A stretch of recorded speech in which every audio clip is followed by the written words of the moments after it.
Hello everyone, welcome to Frightful Whispers. I'm here to guide you into the shadows tonight.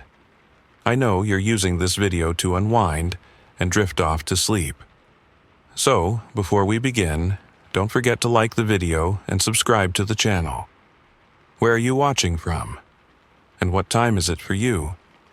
Now, get cozy, relax, and let the whispers of the night take over. I never believed in ghosts. Never. I've spent years unraveling mysteries, searching for explanations for everything from urban legends to haunted places, and I've always found one. Logic, reason. There's always a perfectly rational explanation for things that seem too strange to be true. So, when I first heard about Greybrook, I thought it would be no different. The rumors of the town's haunted past were just that. Rumors. Stories people told to make life a little more interesting in a place forgotten by time.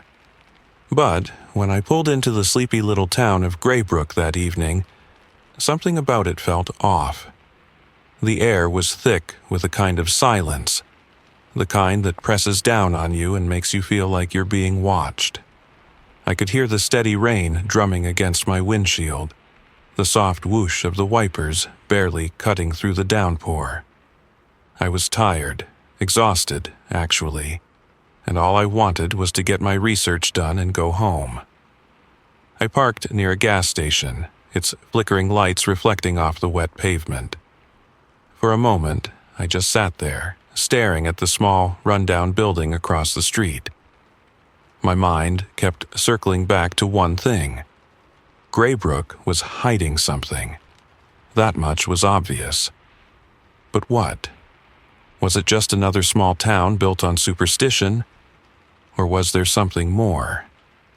I didn't know yet, but I was going to find out. I pulled my coat tighter around me, got out of the car, and walked toward the library at the end of the street. The storm had picked up in intensity, and I could feel the wind biting at my skin.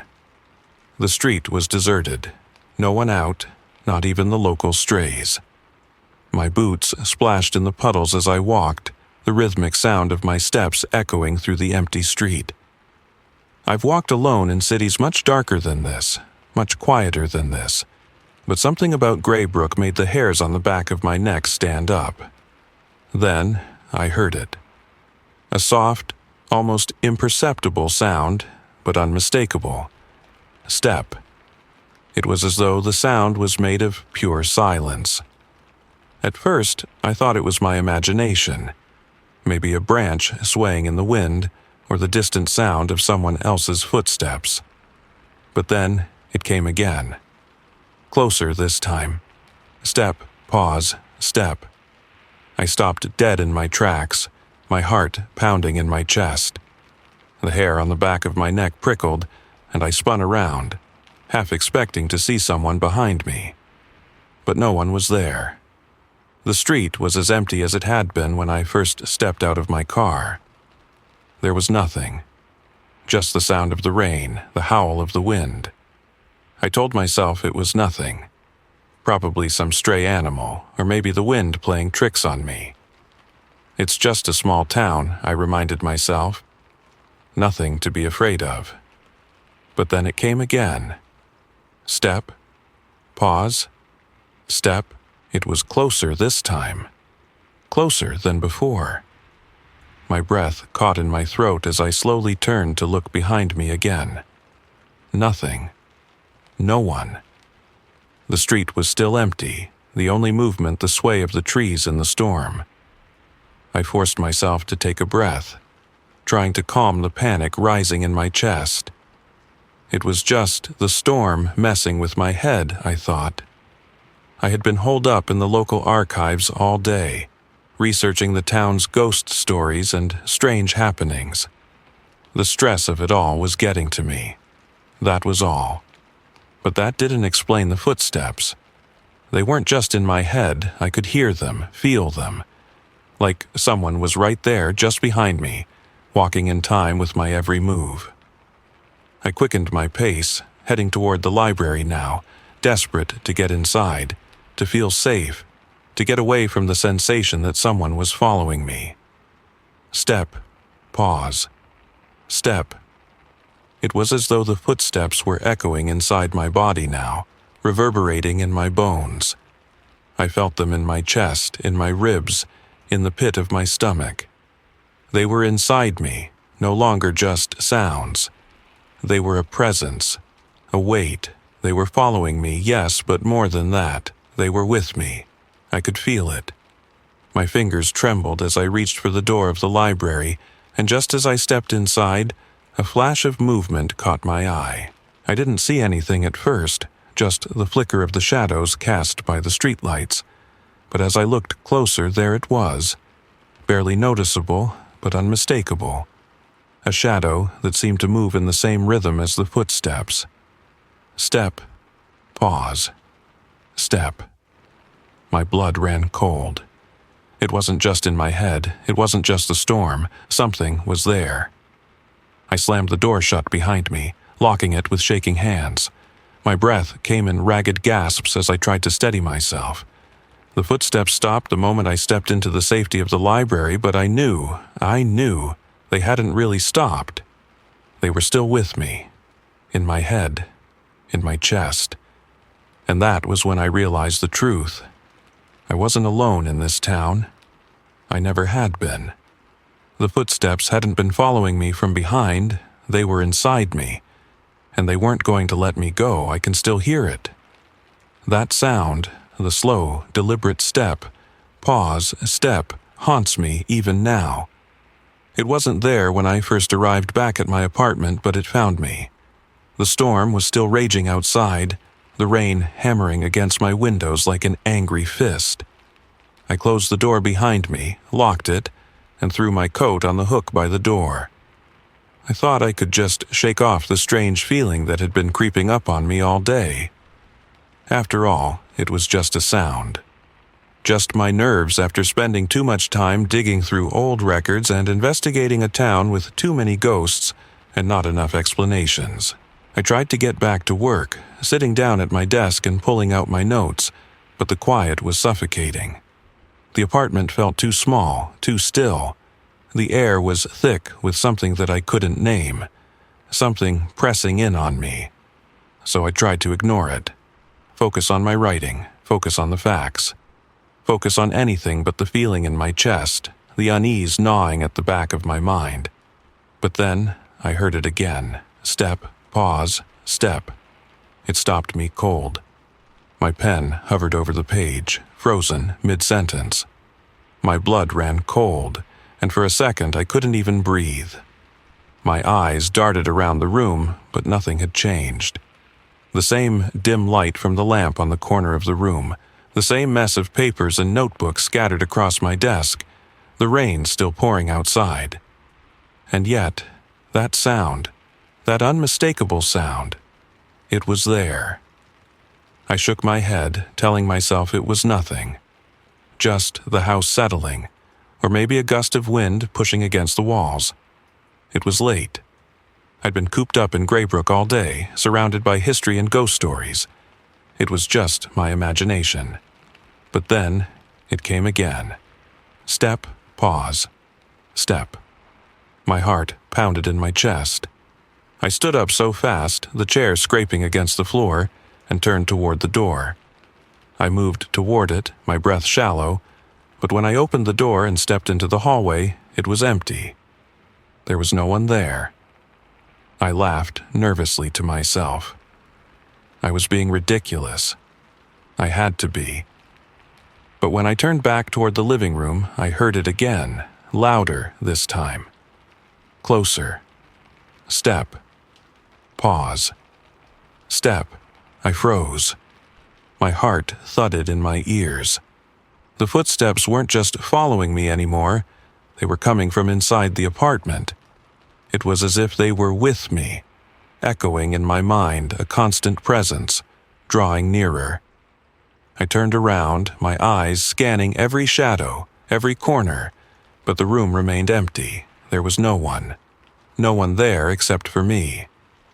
I took a shaky step backward, my hands trembling as I pressed them against my chest. The sound was still there, growing louder, closer. I could almost feel the weight of the steps on the floorboards beneath my feet, vibrating in my chest like the very air around me had thickened, become heavier. I needed to get out of there. I needed to escape.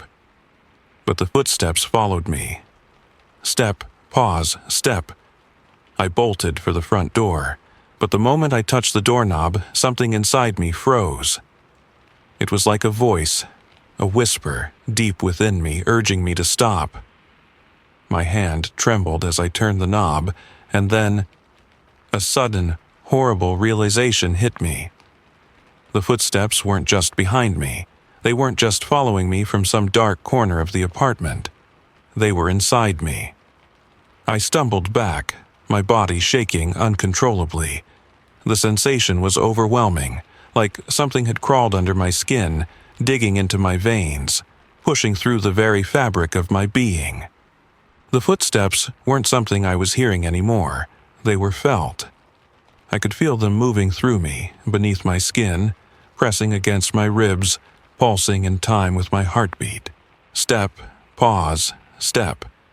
I could hear them, yes, but I could feel them too, deep inside me, like they were part of me. A sickness, a shadow, something that had latched onto me and refused to let go. My stomach churned. I was dizzy. My mind screamed at me to wake up, to snap out of this madness. But every time I closed my eyes, the footsteps grew louder. Closer. They were in my chest now, in my lungs, in my soul. I backed away from the door, my legs buckling beneath me as I sank to the floor, my head spinning. It was too much. I couldn't think straight. I pressed my hands to my ears, but it didn't help. The footsteps were inside me, inescapable. And then, the door creaked open. Just a little. The wind had picked up outside, and the old hinges groaned under the pressure. I knew no one was there, but I couldn't stop myself from walking toward it. I had to know. I had to see if it was just my mind playing tricks on me. As I reached for the door, I heard the footsteps again, louder this time. And then, oh God, they weren't just footsteps anymore. I could feel the pulse of them inside my skull, under my skin, in the pit of my stomach. I pushed the door open, slowly, desperately, and stepped into my bedroom. Empty. But that didn't stop the footsteps. No, they were with me now, deeper than ever, crawling through my veins, wrapping around my bones like a vine, squeezing the life out of me, slowly but surely. I slammed the door shut behind me and sank to my knees, gasping for air, my eyes wide with terror. It wasn't just a sound, it was alive. It was real. And it was inside me. I couldn't escape, I couldn't breathe, I wasn't alone anymore. I should have known something was wrong when I stepped into that library, the way the air felt thick and heavy, as if the walls themselves were watching me. I pushed the thought aside. There were more important things to focus on. I couldn't let myself get lost in fear, not yet. I had to find something, anything, that could explain the hell I was living through. The footsteps, the feeling that something was crawling under my skin, the presence that never left. I knew it was in Graybrook, somewhere buried in this town's twisted history. If I was going to make sense of any of this, I had to find the truth. So, I dug through the old records, flipping through dusty pages and ancient documents, my eyes blurry from the effort. But nothing was making sense. Nothing could explain what was happening to me. Then, something caught my eye. Tucked in the back, behind a stack of forgotten files, was a small cassette tape, wedged between two old books. It was so out of place, its label barely legible. Only a few words were still visible. Graybrook. It seemed like nothing at first, just a piece of trash someone had discarded.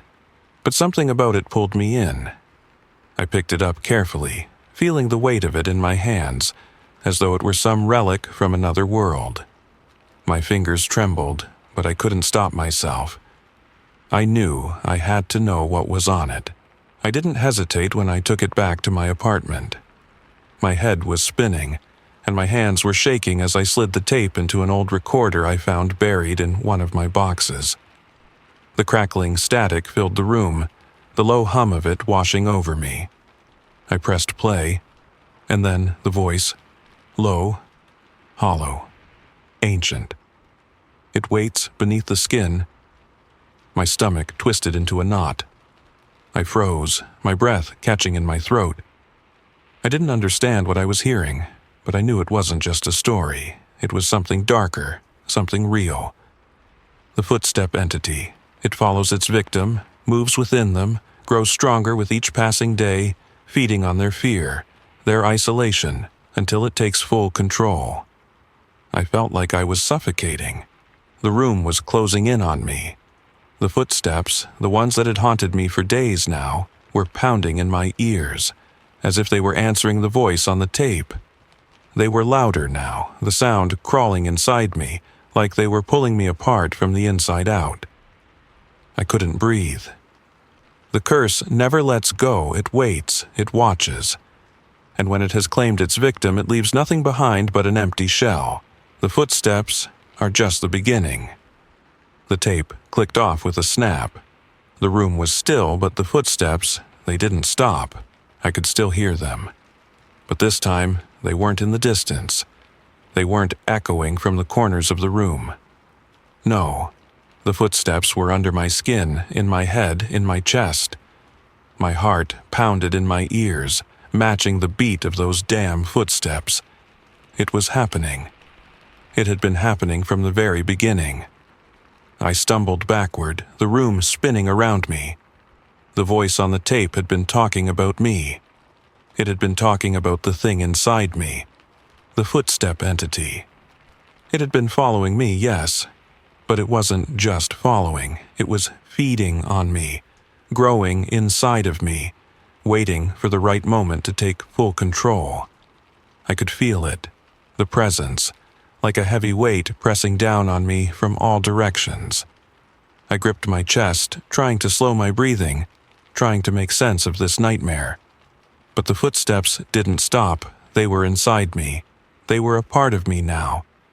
And then I realized something that made my blood run cold. The footsteps, they had stopped. I stood there, frozen, my breath shallow, my body shaking. The absence of the sound was more terrifying than its presence.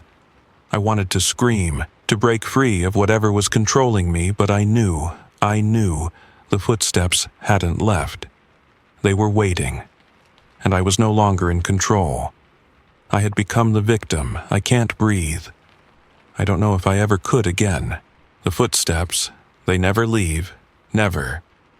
They're with me all the time now, louder than ever, pounding inside my head, my chest, my very bones. They're inside me, like a shadow I can't escape. It's as though every breath I take is a reminder that I don't own my body anymore. Every step I make is one I can't control. I didn't sleep last night or the night before, or the night before that. The footsteps, they don't let me sleep. They chase me, drag me from one sleepless nightmare to the next. There's a heaviness in my chest, like something is pressing down on me, suffocating me. But it's not a thing, it's them. The footsteps, they're inside me, pounding away like a drumbeat that never ends. Step, pause, step.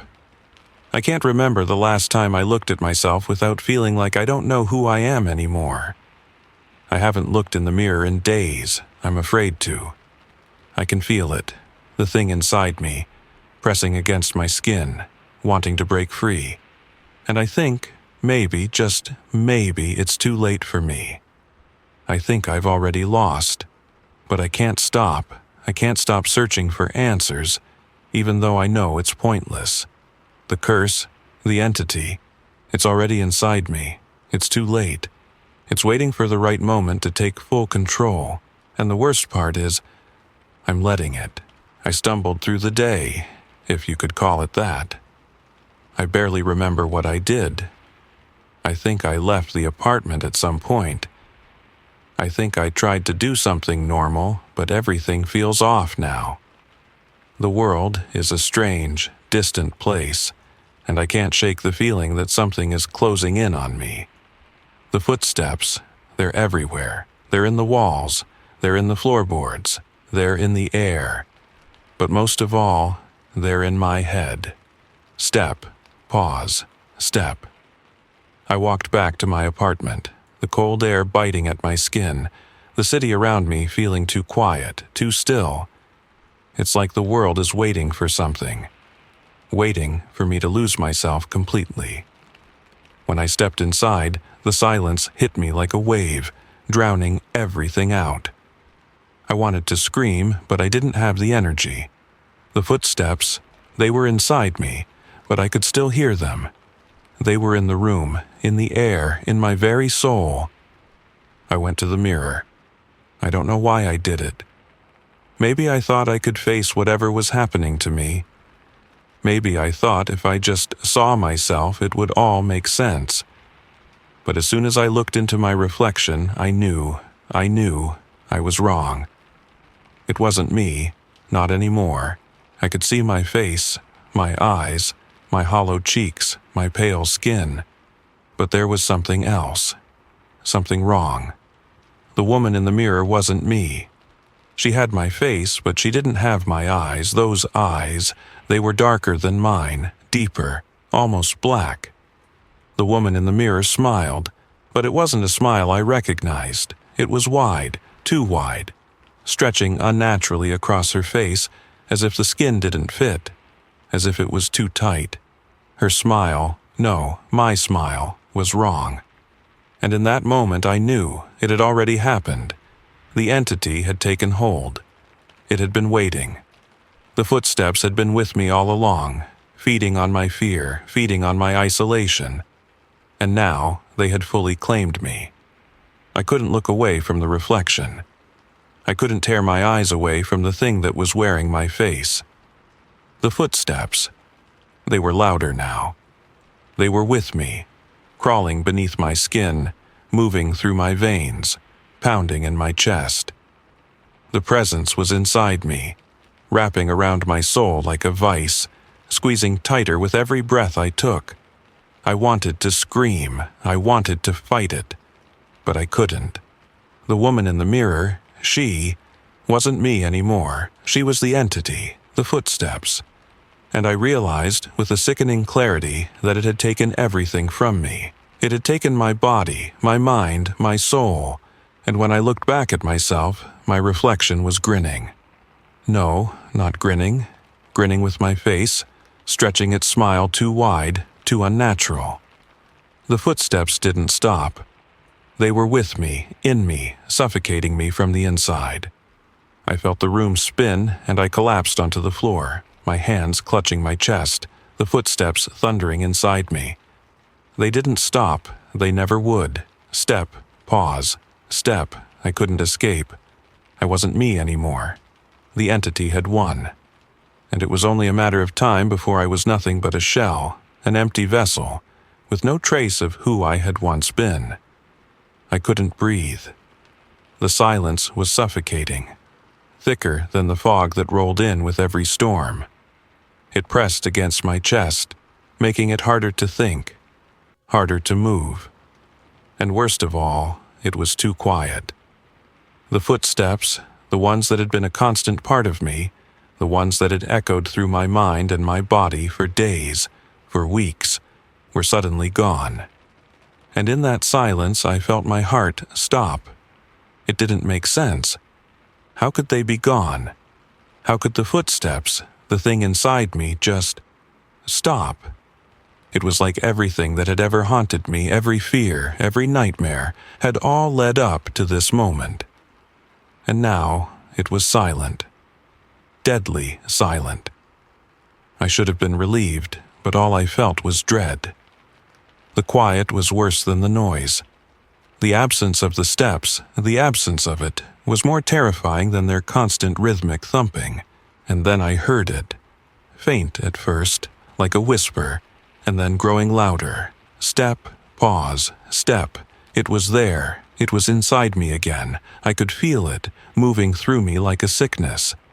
It wasn't just following me now. It was in me. Every step, every pause, every movement was inside me, through me. My heart pounded in my chest, but it wasn't my heart. It was the footsteps, pulsing with every beat. I couldn't take it anymore. I turned, frantically, to the door, desperate to escape. I grabbed the doorknob, but it wouldn't open. I tried again and again. My hands were shaking so badly I could barely grasp it, but no matter how hard I turned it, the door wouldn't budge. It was locked, and I hadn't locked it. The panic surged again, tightening around my chest like a vice. I couldn't breathe, couldn't think. I was trapped. I was trapped in this nightmare, and the walls of my apartment seemed to close in on me. My reflection in the window caught my eye, and for a moment I thought I was imagining it. Maybe I'd lost my mind. Maybe the fear had made me delusional. But it wasn't me. It was her. The reflection in the window wasn't mine anymore. It was hers. The woman standing behind me wasn't me. It was the thing, the entity, the footsteps, taking shape, taking control. I wanted to scream, to run, but my body, my own body, betrayed me. I couldn't move. I couldn't even feel myself anymore.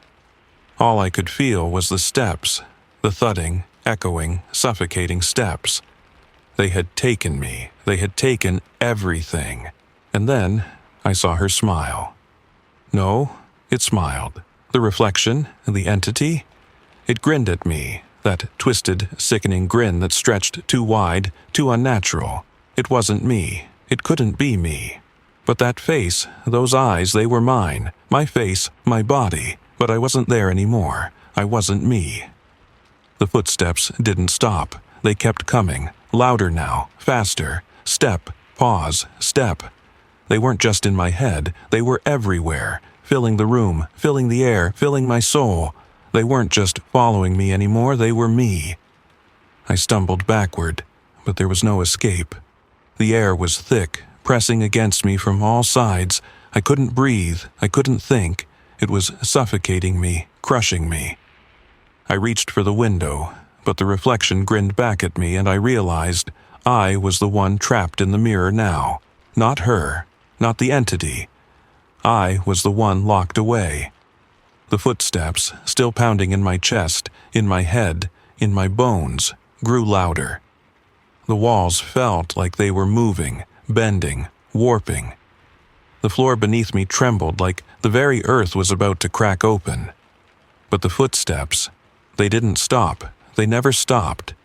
And then, in the mirror, it smiled again, that twisted, wide grin. It was over. I was lost. I had lost. The door clicked open, and as I looked at the reflection, at the thing that was wearing my face, I realized with sickening certainty I was already gone. There was no me left. And in the silence that followed, the footsteps didn't stop. They were always with me, and they would never leave. Thank you for venturing into the shadows with me here at Frightful Whispers. Remember, the darkness holds secrets, but also whispers truths to those who dare to listen. If tonight's tale sent shivers down your spine, be sure to like, share, and subscribe. It helps keep the fire of fright alive. Rest easy, but keep one eye open, for the night is never truly still. Until we meet again, stay vigilant, stay curious, and let the whispers guide you.